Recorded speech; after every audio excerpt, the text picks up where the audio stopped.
So good morning, good afternoon and good day. Welcome to Global Chamber London. It's great to see so many members and guests on the call today. And for those who are brand new to Global Chamber, we are a community of business leaders focused on international trade, investment and expansion into new markets, or we're companies that help companies thrive and expand into new markets. So it's fantastic to see you all here to share in our mission to make it just as easy to do business on the other side of the world as it is to do business right here down the street. So why are we all here today? Well, April is quite well known for Stress Awareness Month, and it's designed to increase public awareness about the causes and cures of the modern stress epidemic of today. And I know too well how that feels, running a very busy schedule all the time and making sure that I'm on 100% all the time. So I am delighted to have Sharon with us today to deliver this exclusive workshop, and to have Sharon come along and talk to a business community of leaders like ourselves is really exciting. And recently Sharon did do this workshop for Barclays leaders, and I just wanted to read out a small testimonial on what they felt from the workshop. So it was for International Women's Day, and I wish I could have been there for that, and I'm glad that Sharon's here today. Sharon took a difficult subject and turned it into an energizing and inspiring experience. I resonated so much with what Sharon said, and the feedback on the call from colleagues was overwhelmingly positive. It was hard to keep up with the rounds of applause and the number of comments and questions. Thank you, Sharon. And that was from Louisa Chappell, who's the HR director at Barclays. So Sharon, without further ado, I'd like to introduce you now. For those who haven't met Sharon in our community, Sharon's a positive psychology coach, wellbeing consultant, and the founder of Humanity Works Consultancy. Sharon and her team help organise putting out the flames of burnout through their signature Energiser program. And Sharon also founded the Recharge at Work and is a UN Women UK delegate for the Commission on the Status of Women. Humanity Works is a member of Global Chamber, and one of the reasons why I love working with Sharon and the team is because they are all about re-energising employees who are feeling stressed or on the path to burnout.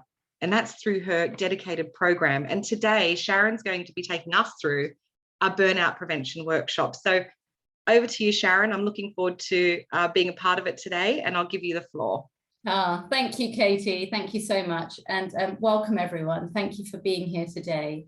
I know everyone's really busy, so I really appreciate that you are all making the time to join us. So we are going to be speaking today about why burnout levels are so high at the moment. We're also going to talk about how we can self-diagnose ourselves on the burnout scale. So I'm going to take you through what's called the 12 stages of burnout, and we're going to do a little exercise where we can figure out where we, or perhaps people that we know, are on that scale.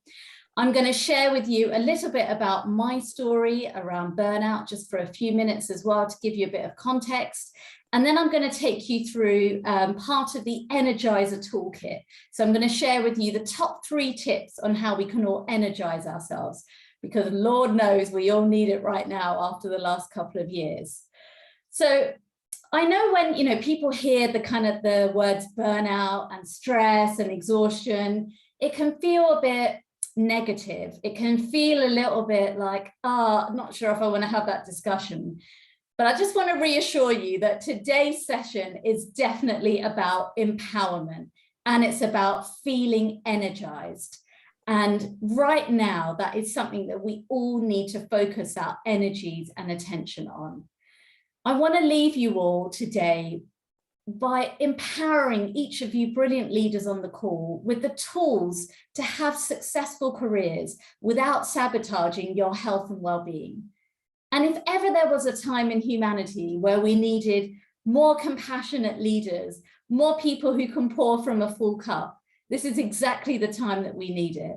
So I really, really hope you take a lot out of today's session, and I really hope that you go on and enjoy it.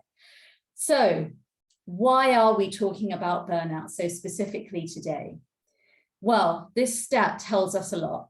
1 in 3 women have considered downsizing their careers, and 1 in 4 want to leave the workforce due to burnout in 2021.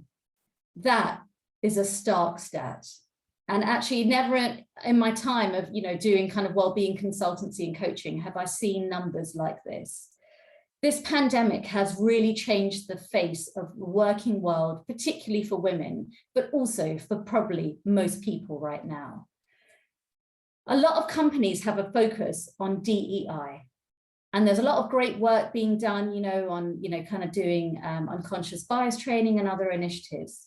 But the truth is, the biggest threat to DEI right now in the workplace is burnout. It's not just a threat to DEI, it's also a threat to business continuity. Because so many people are leaving the workforce, we are seeing attrition rates on average of 25% across workplaces. In some cases, they're touching in the 30s. Now, I don't know about you, but when I was a corporate leader, if we saw attrition rates of around 12%, we'd have some serious conversations about it. And what's happening now is that the people who are left behind in the workplace, those that are staying, those that are not part of the Great Resignation, they are simply becoming burnt out because employers can't fill the roles, or they're simply not being able to do it quick enough. And in their wake is leaving an employee base that is feeling pretty damn exhausted. Now, if we add into that the stress that has come about because of the pandemic, also because of the war in Ukraine and many other world events that have been coming one after the other, the Black Lives Matter movement, all of these things have added to the pile that people are already feeling. And that is why we are speaking about burnout today. That is why it's such an urgent conversation to have. It would be remiss of me, though, to not mention alongside this, that there is a greater awareness now about burnout. Yes, burnout has always existed. If I go back 20 years in my career, revealing my age now, I experienced symptoms of burnout. So it's always been there. But yes, people talk about it more now, which is a good thing. Yes, there's more awareness about it. And yes, there's more reporting. So that's another reason why the numbers will be higher. But we can't deny that the pandemic has been such a catalyst, and it has really changed the face of work and the way we experience work and our relationship with it, which is why these conversations are so important to have. So today, we need to rewrite our relationship with burnout. But for that to happen, we've got to learn to be able to put on our own face mask first and role model that in the workplace, and have the energy to be able to enjoy our careers and lead from the front. Because change often happens from the bottom up, and our careers, our lives are a marathon, not a sprint. So we need our energy levels to be able to do that. So let's get started. What actually is burnout? So when I say the word burnout to people, this is what most people think of. This picture of this person with their head on the desk, completely exhausted, not being able to move. The truth is, this is actually burnout syndrome, not burnout. There are, in fact, 12 stages of burnout, and burnout syndrome is the 12th stage. There are 11 stages before that. So that means there are 11 opportunities to reverse burnout syndrome. Actually, burnout, as classified by the World Health Organization, is a syndrome conceptualized as resulting from chronic workplace stress that has not been successfully managed. Now, you'll note there is a duality in this definition, in that it's partly about the person, but it's also about the environment within which we work. And we will be exploring that duality together today, because actually that's really, really important to understand. So what does burnout actually look like? What are the kind of symptoms we should be looking out for? One of them is exhaustion. So if you ever hear someone say, or if you ever hear yourself say things like, God, if someone just gives me, that one more thing to do, I just don't think I can manage. I just don't think I can do it. I often hear people talking about having nothing left in the tank, that one thing, that kind of straw that broke the camel's back, that feeling of, I just don't think I've got anything left to give. If you hear yourself saying that, or if you hear other people saying that, that's a really clear telltale sign of burnout. The next one is negativity or cynicism about our work.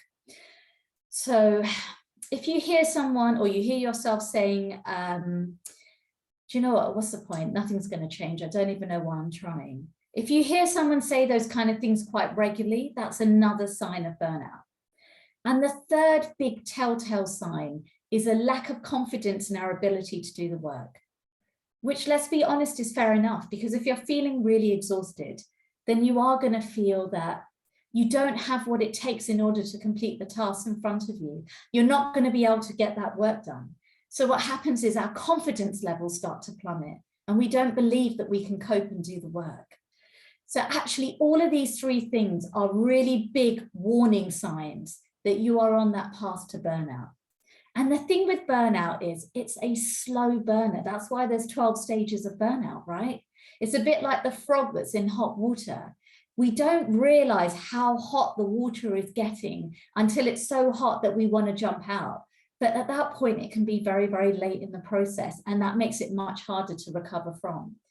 So actually, what we want to do is we want to nip it in the bud a lot earlier. So what is happening in our businesses? Well, as I said beforehand, burnout is definitely a risk to business continuity. So these are very, very recent stats. So these are post, the first lots of lockdown. 80% of Generation Z are feeling burnt out. That's much higher than those levels used to be. 52% of the overall workforce is feeling burnt out. So that's across everyone. 67% of the workforce feel it has got worse over the pandemic. So like I was saying, this pandemic has been a catalyst for really pushing those levels. So if you imagine beforehand, people had their regular kind of coping mechanisms for stress, and, imagine that frog in hot water. They were already in pretty hot water, but they were managing. But then suddenly the pandemic came and put that extra pressure on everyone. And the support systems that were in place, the structures that we had in place, they all got taken away. And when that happened, it made things like stress and burnout get much, much worse. And so those of us that perhaps were coping are no longer able to do so.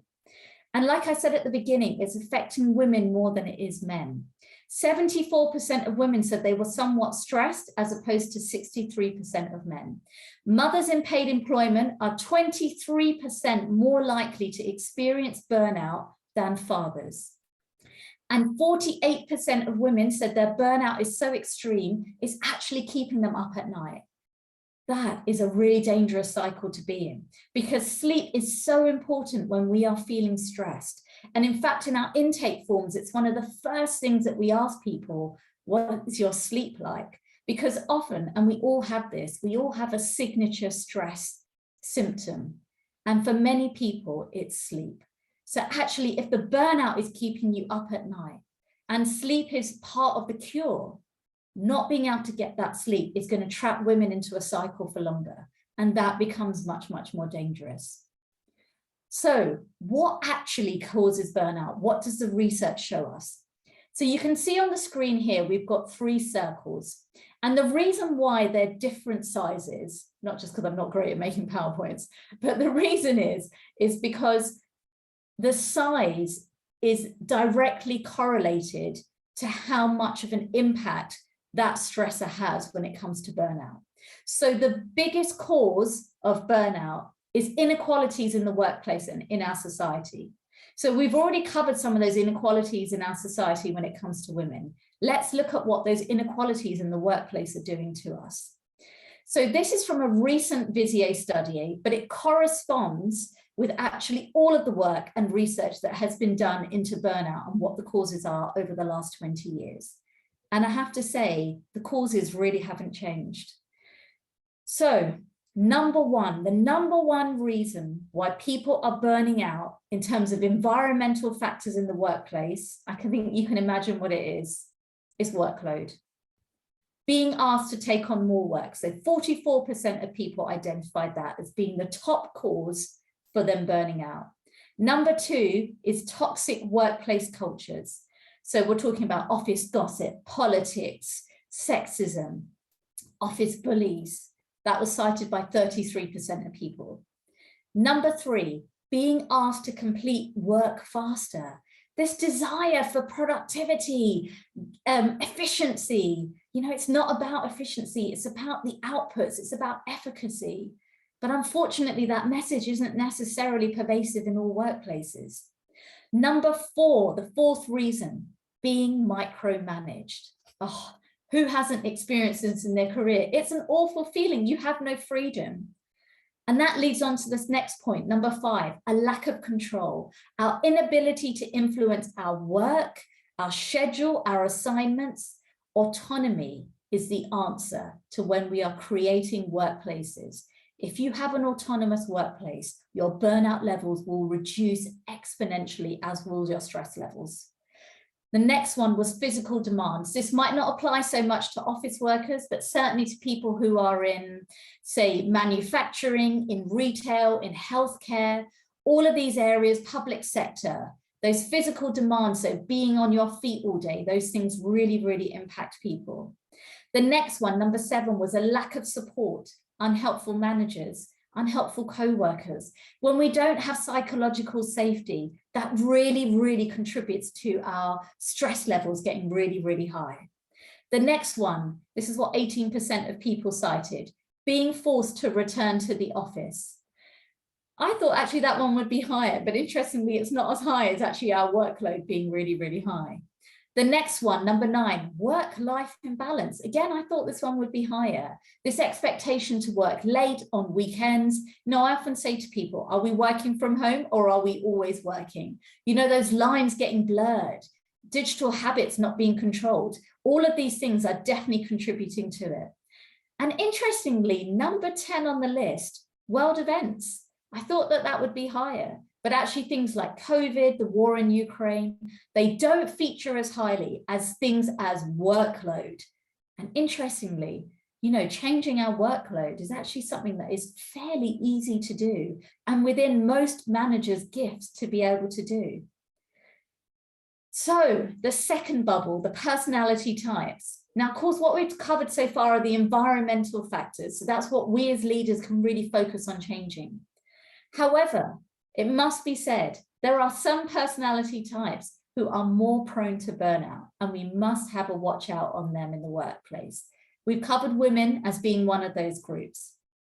Another lot, overachievers and perfectionists. I'm just going to put both my hands up now because that is definitely me, as I'll go on to explain to you later. Women who work in male-dominated industries like finance and tech, they're very prone to burnout as well. Healthcare workers, charity workers. So you can imagine people who are very committed and dedicated to their work. People who are copers. Any copers on the call today? I'm sure there are a few of you out there.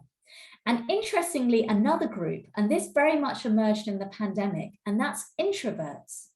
What we found, and there's a lot of science and data to back this up now, introverts actually, for them, the social connections at work formed a lot of their social connections in their life.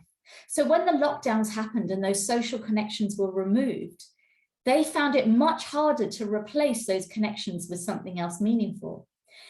Whereas extroverts, they might have shouted very loudly about having those social connections being removed, but they found it easier to replace those social connections in the end. But it wasn't so easy for introverts. And not having a sense of community, not having that sense of belonging, both of these are ways that we prevent burnout from happening. When those things were removed from introverts in the workplace, they really, really suffered. And we found that their burnout levels went up much, much higher, which is why we see actually burnout levels being very high in places like tech and finance, and actually are where a lot of our clients sit. And the last one is our value system. So this third bubble here. So I'm talking about things like what we prioritize in our lives. So this is for people whose value systems, where they say to themselves, they value work over themselves, they value work over other people, where they view themselves and others as commodities. That's actually a very serious stage of burnout. It's people who, people pleasers. People pleasers have a notoriously difficult time of saying no to things. And when we don't have boundaries in place, that's exactly when we start to burn out. People who are looking for external validation, people who have value system based on what I call emotional or mental straitjackets, like I'm a committed person, I must remain a committed person. I said I'm going to do this and I'm going to see it through, even if it's at the cost of our health and well-being. So these are our 3 main triggers for burnout. And actually, if you want to treat burnout, if you want to reverse the signs, if you want to stamp it out in your organization, then you need to treat all 3 of these. And that's actually the work that we do at Humanity Works. You need the values and the psychological element. You need to understand the behavioral types, and we need to understand the environmental factors and give training to leaders on how they can prevent these things from happening. Because like I said at the top of the talk, all of these things, they are all preventable, and we don't need to succumb to burnout and stress in the workplace. So what happens when we are feeling very stressed and we are feeling burnt out? We'll start to see symptoms like chronic fatigue, pain, digestive issues, anxiety, depression. You'll see people saying, I've got such, low energy levels. There's a loss of meaning and purpose at work. We feel like we're just stuck in survival mode. You'll often hear, again, the coping. If I can just make it through the day, like it just feels like it's just survival. There's nothing else. And actually, if you stay in that mode for a long enough time, that's when it starts to eat away at you and when it starts to become unmanageable. So what can we do? I recognize so far this hasn't felt necessarily that empowering. But the first step that we can, empower ourselves is really by doing this. It's about creating self-awareness. It's about understanding where we and other people around us are on that scale to burnout. And that's exactly what we're going to take ourselves through right now. I'm going to take you through the 12 stages of burnout. I'm going to poll you in between to find out if you're identifying with any of these stages. So as I'm taking you through each of these stages, I want you to put a tick next to any of these stages that you feel like you identify with, have identified with, or know people that will identify with any of these stages, because it's important that we spot these things in ourselves and in other people. So let's get going. Step number 1. So are you someone with excessive ambition? So I'm talking about here people who have a compulsion to prove themselves. Any perfectionists and overachievers in the room, you can just put a tick next to it. This will 100% be describing you right now. Number 2, the inability to switch off. Are you finding yourself working longer, harder hours? Have you got to the stage where you just feel like work, life, no boundaries, everything's blurring, you're looking at your phone a lot, you're looking at emails a lot, you feel like you have to do it because you feel so afraid if you don't do it because fear is really holding you back? Do you feel like you keep looking at your phone and actually that's making you quite tired? Actually, when we look at our phones, our fight or flight mode gets activated. It takes 20 minutes for us to go back to a resting position after we have looked at our phones. So if you imagine, if you're constantly checking notifications everywhere, you are heightening your stress levels and the cortisol levels are going up higher and higher in your body. And that actually is very dangerous. And that's why we see people say things like, I feel really foggy. I feel like I can't focus. I feel like I'm stretched between a million different things. If you're feeling those things, this is stage 2 in the burnout scale. Number 3, neglecting needs. Okay, when's the last time you had a drink? On that note, I'm going to have something to drink. Got greedy there, 2 sips. Okay, when's the last time you had something to eat? Are you eating well? Are you regularly exercising? Actually, physical resilience is really, really important. How's your sleep? Like I said, for a lot of people, when they feel stressed, burnt out, sleep's one of the first things to go. Do you still have any hobbies? I know that can feel like a hard thing to remember, particularly for working mums like myself. But actually, seriously, have you forgotten, to look after yourself because you're prioritizing work? If that is happening, put a tick next to that. Number 4, displacement of conflicts and needs. So putting your problems on others or putting your problems on other situations. So you might hear yourself or other people say things like, you know what, I'm hectic till August. Then in August, I'm going to take some time off. August comes, it goes, and you ask them, so did you take the time off? No, but I tell you what, I'm only hectic till November. Then I'm definitely going to take some time off. And November comes, they book in the annual leave. First day of the holiday, what happens? They fall sick. A classic sign that you are in the stages of burnout. The next one, skewed values. Have you noticed that work is your focus? It's like all that you can think about. In fact, you're not doing other things, you're just doing work. Okay, another sign, put a tick next to it. And number 6, denial of emerging problems. So this is where you might hear yourself or someone else say things like, I haven't got the time for that. Do you know that's one of the most disempowering statements we can ever say to ourselves? I don't have time for that. Because you've got no power in that. You've got no control in that situation. In fact, if you flip it and say, that's not my priority right now, the moment you do that, one, you take back control, but two, you also say to yourself, what are my priorities? Because if you're going to say, my priority isn't to go to my child's nativity play, but it's to stay and complete this PowerPoint, then maybe that's a conversation you might want to have with yourself or with other people, because actually, is that your priority? So if you find yourself saying things like that, put a tick next to that one. Right, let's pause for a bit of a poll. And I want to find out from all of you, have any of you experienced any of these 6 stages of burnout? So yes, A, answer A, at least 1 or 2 of them. B, almost all of them. C, no, I'm good at looking after myself. So I can see the answers coming in thick and fast. Thank you, everyone. And I can see lots of answers for A and B. Not surprising. That is usually what we see when we run these polls. Okay, so I think everyone's voted now. So I'm just going to end the poll. No, hang on. A couple of people still coming through. Okay, I'll give it another few seconds. I see a lot of you were like fastest finger from Who Wants to Be a Millionaire. I'm very impressed by how quickly you answered this.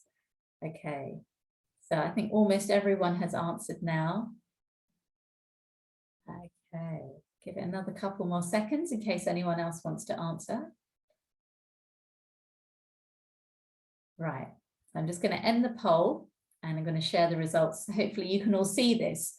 So 76% of you, yes, at least 1 or 2 of them, and 24% of you, almost all of them. That's pretty much what we see on most of these workshops that we run. So you are very much within the majority. But isn't it interesting, actually, how many of us will be experiencing these signs of burnout, but actually not necessarily identifying that these are the stages of burnout? And as I often say to people when we're running these workshops is, you can be highly successful and still be burning out. Like, it's not one or the other. It doesn't mean that, you've got your head on the desk and you can't get up and carry on.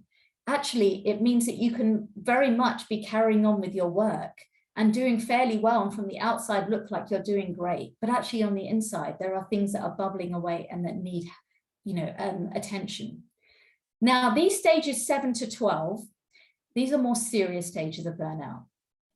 If you or anyone else you know is experiencing any of these in stages 7 to 12, please seek medical attention.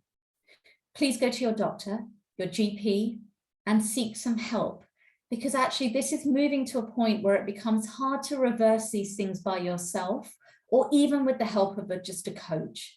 So actually, I really recommend in your workplaces, for any of you who are leaders, please make these this burnout scale available to your people and have call outs, so where people know where to get the right kind of help, because this is really, really important. Okay, so stage 7, withdrawal. So this is where we see people start to turn to alcohol and drugs to relieve stress. I'm not talking about, say, you're just having a glass of wine here or there, or gin and tonic. It's not that kind of thing. I'm talking about perhaps you're drinking like a bottle of wine every night, and you're doing it because you're trying to numb the pain of the stress that you're feeling, or you're trying to forget what's happened in the day, and you're withdrawing from your family and friends as a result of that. If those things are happening, that is a sign. That is something very, very important that needs attention. Number 8, odd behavioral changes. So this is where friends and family start to comment. So you might hear them say, I'm really worried about you. You don't seem to be spending time with any of us. Haven't seen you a lot at family events. We're concerned about you seem to be prioritizing work. Or it might be where people say things to you like, you look really tired. You look really worn out. By the way, that's actually not a great thing to say to people. I don't recommend that, because it really gets people's back up. So there are much better ways of having this conversation. Number 9, depersonalization, where you no longer see yourself or other people as valuable. So it's where you see yourself or other people as commodities. So you're starting to feel quite empty inside. And that leads me on to number 10, the inner emptiness. At this point, you're really starting to feel low. You're really not connecting with yourself or with other people. You'll have any kind of distraction tactic to make you feel alive. So you're feeling very numb inside. Number 11, depression. So feeling lost, a bleak future. I think it can be very hard to distinguish between depression and burnout because there's lots of things that are similar. And in some ways, I think it's really hard actually for an employer to be able to do that. But to be perfectly honest, the treatment would be pretty similar anyway. So actually, whether it is that, whether it's the burnout causing it, or whether it's someone who just has depression, in any case, you'll need to see a doctor and get help, therapeutic help.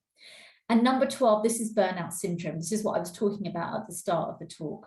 Total collapse. Physically, mentally, emotionally, total collapse. This is where you'll be signed off work from a minimum of 6 months, anyway up to 3 years. So this is very, very serious. It can take people a long time to have the courage to come back to the workplace. It completely redefines your relationship with work. But like I say, there are 11 stages before we get to this stage. We don't need to get to this point to ask for help. We can ask for help along the way. There is no shame in feeling stressed and burnt out. No shame at all. It happens to most people. We've just seen that in the poll that we've run. We've just seen that through the stats that I've revealed. It's happening to everyone. It's normal. It's a part of life. It's a part of our careers. And the sooner we make everyone feel comfortable with this conversation, the sooner we can do something about changing it and re-energizing ourselves. Okay, so I'm going to share with you for a little bit now, just my story, just for a few minutes. Because to be honest, I am one of you, okay? You know, I am prone to burnout, and I have experienced burnout in my career. And the truth is, one of two things was going to get me. Either it was going to be the burnout, I was going to get signed off work, or something very serious was going to happen to me, and it was going to push me to get some help. And in my case, it was the latter rather than the former. So when I was coming up the kind of, you know, career path, if you like, climbing that corporate career ladder, I was given some really poor advice by a leader in a business. And he just took me to one side and he said, you know what, Sharon, you're a high achiever. I can see you're going to go far in this company. You need to just suck up the stress and get on with it. And I was like, huh. And as an overachiever and a perfectionist, I was like, great. I need to suck up the stress and get on with it. That is how I'm going to climb this career ladder. And that is exactly what I did.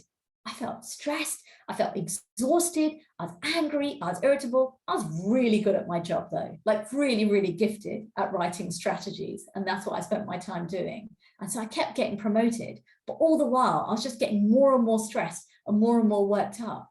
And I really, really subscribe to the work hard, play hard, performance mindset culture. For anyone that's old enough to remember Melanie Griffith's 1980s Working Girl, I totally identified with that film. I was like, yeah, I'm going to burn the candle at both ends. I'm going to win. I'm going to keep climbing that corporate career ladder. And, you know, I kept getting promoted into leadership positions. You know, I'm a bit ashamed to say this, but it's the truth. I was a command and control leader. I thought vulnerability was weakness, weakness equaled shame. And so that was something that I completely ran away from. I thought of myself as a bit untouchable. Nothing's going to happen to me. Look at me. I'm not picturing myself in a great light at the moment, but I was young and, well, quite frankly, quite silly. But you know, this was the career that I was building, and I kept getting rewarded for it. So I thought, yeah, it's okay. Unfortunately, something really, really terrible happened to me in 2014. And I'm not going to go into the full details of the story because it's going to re-trigger my trauma. And that's not something that I want to do today. But what I will say is I was undergoing a very routine surgery, and during the surgery, the surgeon made a mistake, and that mistake almost cost me my life. And I ended up being on my deathbed. And when I was in that moment, when I was faced with the fact that I didn't know whether I was going to live, you know, through the night, or, you know, live through the next surgery that the surgeons had to put me through, I realized two things very, very clearly. One, I had worked too hard. And the second one was that I had prioritized love over work. I had prioritized work over love, sorry. And I instantly felt an enormous amount of regret. And I can remember feeling in that moment incredibly vulnerable, incredibly scared, and very, very small, actually, because I realized that all the things that I had been striving for were in fact none of the things that were important when it came down to it at the end. I won't go into the details of the road to recovery because they're pretty damn gruesome. But the reason I wanted to share this particular slide with all of you here today is, yes, my path to recovery was kind of, dealing with the surgical trauma and then eventually the emotional trauma and psychological one. And in my head, being that overachiever and perfectionist, I thought my road to recovery is going to be that, right? I'm going to smash it. I'm going to do really well. And it wasn't. It was anything but that. It was a squiggly line. For every step that I took forward, I took at least 3 steps back. But this is important to share with any of you as you start to begin your healing journeys, in trying to reverse the tide of burnout. Because actually, the steps that you're going to take, they're not going to be that line. It is going to be squiggly. And I think that's really important that we are open and honest about these things up front. And I really wanted to share that with you today because that's an important part of your recovery journey. So for me, the journey did not end there.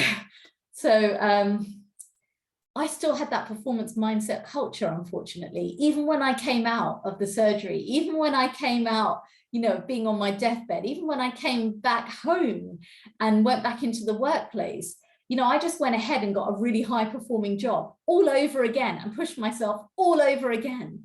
And even though I knew it was my soul that was crying out in pain and it was saying, Sharon, where is the love in your life? I simply did not know how to access any of that.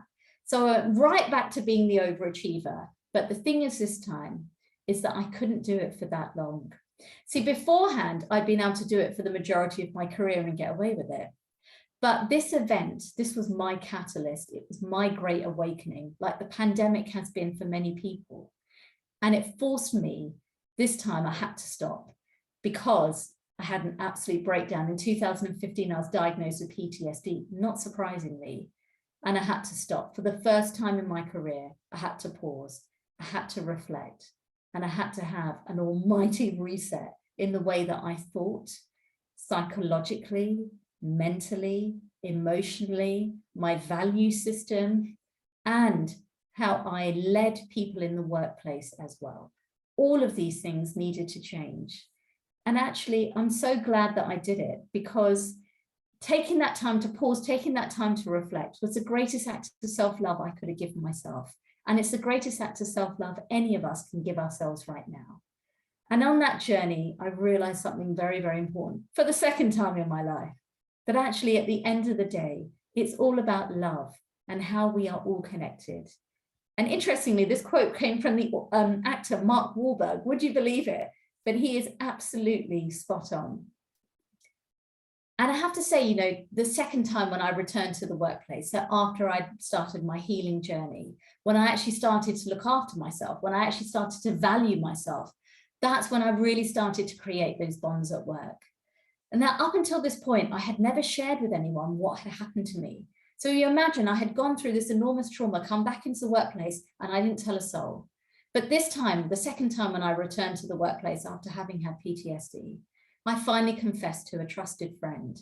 And she was absolutely magnificent in her response. She was compassionate, she was empathetic, she was kind. And that gave me the courage to stand up. And that courage led me to tell people what had happened. Now, of course, I was a senior leader in the business at the time. So yes, I had a platform. Perhaps it was easier for me to stand up and speak, but it never felt easy. It was really, really frightening, but I knew that I needed to do it. And when I did, it set off a tsunami of emotions in our workplace. And other leaders came forward and they also spoke about their stories of stress, of burnout, of not being able to cope, of hiding it, of the shame. And all these honest stories started to come out. And it really changed how each of us led. And I love this quote from Brené Brown because it's so, so true. She says, self-awareness and self-love matter. Who we are is how we lead. If I think back to my career, who I was back then was a command and control leader who micromanaged people and who lived in fear and then treated people in the same way. That was how I led. When I focused on understanding who I am, loving myself, I had the ability to be able to see people for who they are and actually extend that love and that compassion and that kindness. And I led more like a human-centered leader. It changed the way that I led, and it can do so for each of us, which is exactly why we run the human-centered leadership program in our company. It's exactly for this reason. And I did go on to get promoted after, this experience, but it was different this time because this time I got promoted for being a more kind and compassionate leader.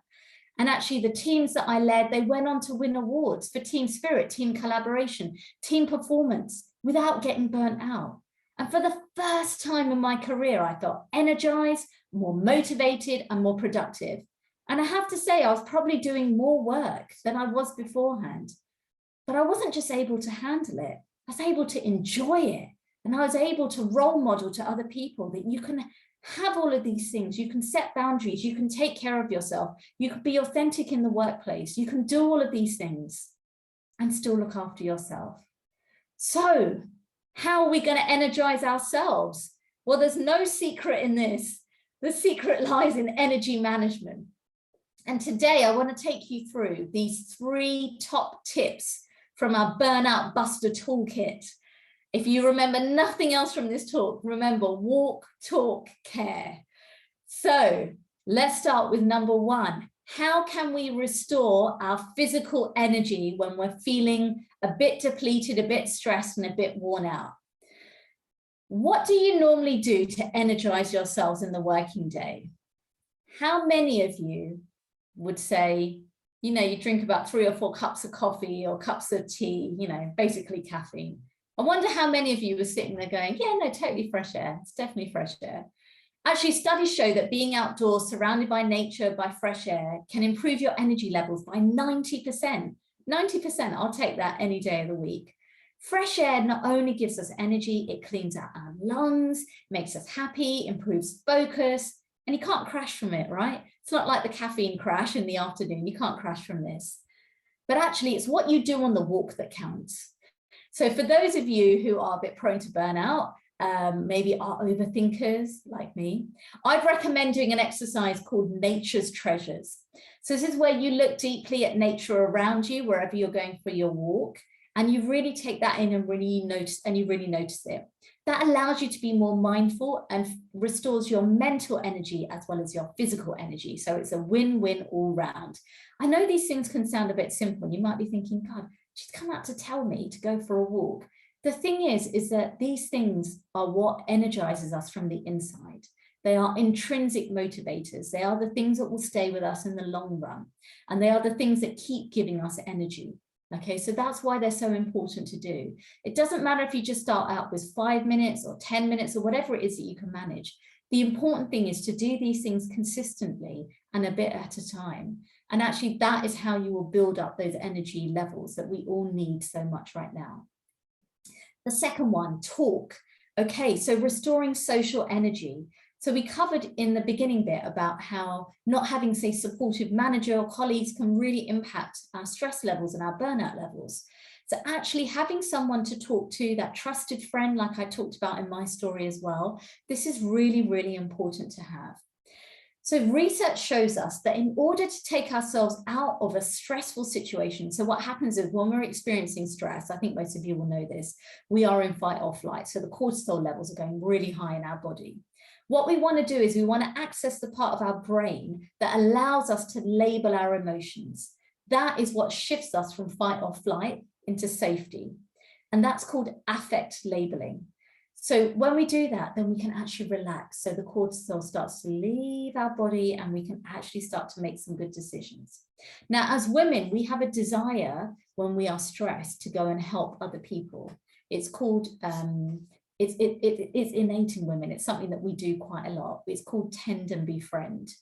So if you're a woman and you're watching this, I would put in some boundaries around this so that we protect ourselves and each other. So I call it right friend, right time, right framework. So right friend, find the right trusted friend and set some rules around how you want to engage. The right time, do they have enough time to hear you when you are going through something difficult? The right framework, tell someone how you want to be listened to. You know, I don't want a solution. I want to be heard. I want to be valued. Unscramble those thoughts in your head and build those connections. That is really, really important. When we do that, some of that fog will clear, we'll start to feel more focused, and we'll start to restore our energy levels once again. The third one, care. So this is how we restore our mental, particularly our emotional energy. So our mental energy gets depleted when we don't look after ourselves. Self-care is not selfish. I say this a lot, but sometimes I feel like it's just not going to get through to people. But actually, self-care is the highest form of true love. When we set boundaries, we're less angry, we're less resentful. We actually are telling people how we want to be treated. The truth is, when you value yourself, other people will value you too. So what I recommend you do is download this permission slip, write down every day something that you are going to give yourself that is nurturing to do, that you give yourself permission to do. And I encourage you to take this back into your workplaces and share it with your colleagues as well, because it is high time we gave ourselves permission to nurture ourselves, to look after ourselves, because we can't pour from an empty cup. So those are 3 key personal strategies. I also want to share 6 key strategies for leaders to use that can change your work environment. So we talked about how that biggest circle on the screen was the work environment. Here are 6 things you can do as leaders. Number 1, workload management. We saw in the survey, that's the thing that causes the most amount of stress.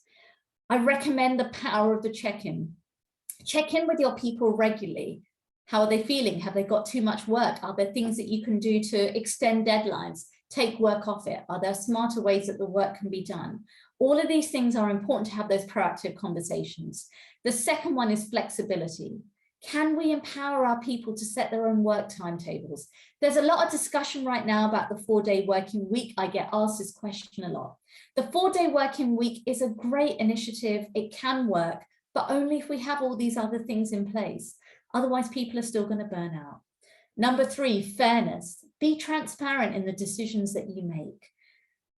When people perceive that people are getting unfairly promoted, there's nepotism, those kind of things are really what causes stress. So actually, that's something that's very important that you want to be clear on as a leader, to explain the decisions that you make. Number 4, community. So how can we create a sense of belonging at work? How can we create psychological safety? That is really, really important. And we talked about earlier about how introverts find it really, really hard to connect to people. This is a key part of preventing burnout in the workplace. Number 5, reward. Rewarding team members with opportunities for growth. Big pay rises can only really go so far. What keeps people engaged, productive, and want to stay and loyal in your company is the opportunities for growth. So actually, how can you encourage those from happening? Because actually that is the key to your retention strategy. Number 6, values. Helping team members understand how their work makes a difference to the company's purpose. That alignment is really, really important. If you think about it, these 6 items that we have here really correlate to Maslow's hierarchy of needs. So actually, these are rooted in the fundamentals of how people behave, of how people think, of how people feel, of their actions. So it's really, really important that when you're creating organizational design, when you're creating well-being strategies, that these anti-burnout strategies are in place, because actually that is the key to reversing the burnout trends in your workplace.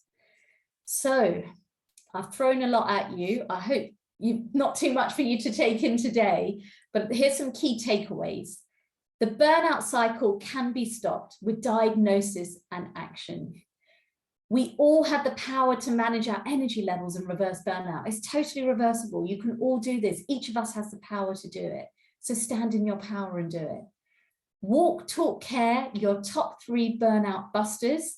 Definitely remember those. If you can start to implement them, encourage your the people that you work with to do it, it will really make an enormous amount of difference. There's a lot of science and data that supports all of these 3 things. And I always say to people, who come to me who are feeling, a bit down, stressed and feeling burnt out, burnout doesn't need to mean the end of your career. In fact, I think it's the opposite. It's an opportunity. It's an opportunity to redefine your career so that actually you can start to have a healthier and sustainable approach to your career. It can mean the difference, really, of creating real impact in this world. And I'm going to leave you with this Maya Angelou quote. You may encounter many defeats, but you must not be defeated. In fact, it may be necessary to encounter the defeats so you can know who you are, what you can rise from, and how you can still come out of it. So I say to each one of you here today, stand in your power, energize yourselves, look after yourselves and the people that you work with, because each of you has the ability to be able to reverse these trends. Each of you has the ability to be able to energize yourselves, to be able to take control of your careers, to be able to go out there and make the impact that you deserve in this world. So I hope you leave this session with your energy levels higher, with a resolve to look after yourselves and each other, because that in the end is what counts. Thank you. So I'd love to hear from all of you. I'd love to hear, what your reflections are, what you're going to take away from this session, what resonated for you guys. Katie, I can't see the chat at the moment, but perhaps you can come on and share some of the discussion that's been happening. Thank you, Sharon. Just giving you a massive round of applause, because I just was totally engaged throughout that whole session, and I can see lots of people putting comments on about how powerful it was for them. But I would like to open up to the floor, because this is really interactive. Was there any thoughts or questions that you might have for Sharon? Maybe if we stop share, Sharon, we could bring up the gallery view.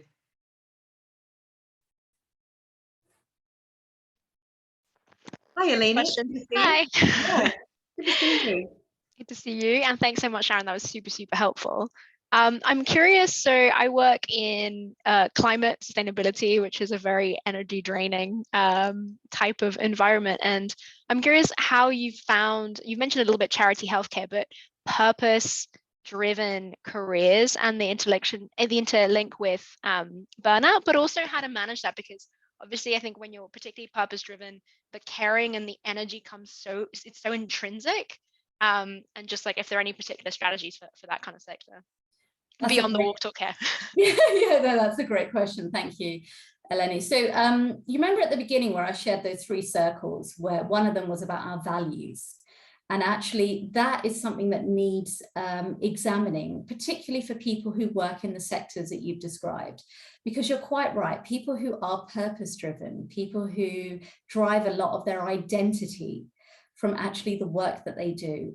The work that needs to be done is in separating our identity from the work. And that is the key to changing things. And that does take a little bit of kind of psychological interventions.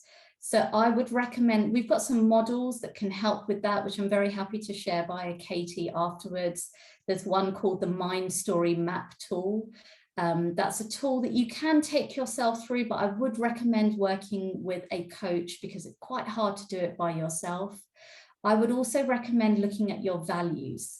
So can you, for example, be a committed person, but can commitment also mean that you can build in time to look after yourself? Does commitment have to mean that you are 100% giving everything to the cause? Or can it mean I can give 80% to the cause and I can give 20% to myself, or whatever that kind of split needs to be? So I think that's a really good way of doing it. Another way that we approach this, and what I find particularly with this sector, is most of the people who work in this sector are highly empathetic. And when you are empathetic, you relate a lot to how other people are feeling. That's one of your superpowers. But there's something called the empathy trap. And the empathy trap is where we over-identify with other people, and we start to disempower them by taking on extra work, extra responsibilities, because we don't want to put pressure on the other people. So actually, we need to roll that kind of behavior back. And that's again where the mind story map tool would come in handy, because you can ask yourself, what's the story I'm telling myself here? Why do I feel like I want to rescue people? There's something called the drama triangle. It's a psychological model that describes unhealthy relationships. So that's where we find a lot of empathetic people sit, because they tend to end up being rescuers. So in positive psychology, we have something called strengths.